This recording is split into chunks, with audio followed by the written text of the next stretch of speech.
গ্রামের এক ব্যক্তি একদিন একটি চিড়িয়াখানা খুললেন এবং তিনি চিড়িয়াখানার প্রবেশ মূল্য লিখলেন 30 টাকা। বেশ কিছুদিন গেল, দেখা গেল কোনো মানুষজন চিড়িয়াখানায় প্রদর্শন করতে আসছেন না।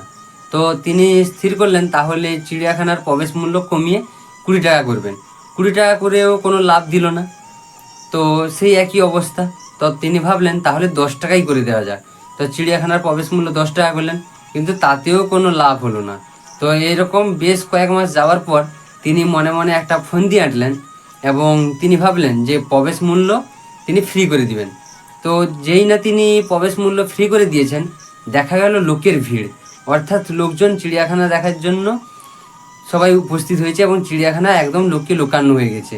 তো সেই সময় ওই চিড়িয়াখানার মালিকটি একটা কাজ করলেন যে ওই খাঁচা বন্দি অবস্থায় একটি বাঘকে খুলে দিলেন। যেই না খুলে দিয়েছেন, সবাই প্রাণে বাঁচাতে ছুটতে শুরু করলো। তো এদিকে লোকটি তার ফন্দি অনুযায়ী কী কাজ করেছে না, চিড়িয়াখানার যে মেন গেট ছিল ওই গেটটি বন্ধ করে দিয়েছে, আর ওইখানে একটা সাইনবোর্ড ঝুলিয়ে দিয়েছে।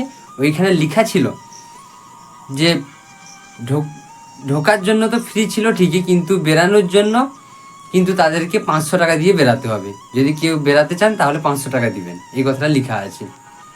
তো তখন সবাই তো অবাক হয়ে যায়, এটা আবার কি ধরনের, কিন্তু সবাই তবুও নিজেদের প্রাণ বাঁচানোর জন্য এই কাজটা করতে বাধ্য হয়েছিল। সবাই 500 টাকা করে দেয় আর বেরিয়ে যায়। এইভাবে ওই লোকটি কোটিপতি হয়ে ওঠেন। তো বুঝলেন তো বন্ধুরা, ফ্রিতে পাওয়া জিনিস কখনো নিজেদের আপন ভাবা উচিত নয়। কষ্ট হলেও নিজেদের আয় উন্নতির পথ দিয়ে আমরা সমাজে বেঁচে থাকবো এবং সমাজে এগিয়ে যাব। এতে আমাদের লাভ, আরও 10 জনেরও লাভ হবে।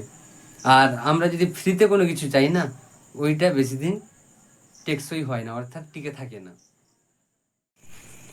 ভিডিওটা ভালো লাগলে অবশ্যই লাইক করবেন, কমেন্ট করবেন, শেয়ার করবেন এবং সাবস্ক্রাইব করতে ভুলবেন না। কারণ এরকম আরও নিত্য নতুন মজাদার ভিডিও পেতে চ্যানেলটি সাবস্ক্রাইব করে রাখুন, যাতে সবার আগে নোটিফিকেশান আপনার কাছে পৌঁছে যেতে পারে। ধন্যবাদ।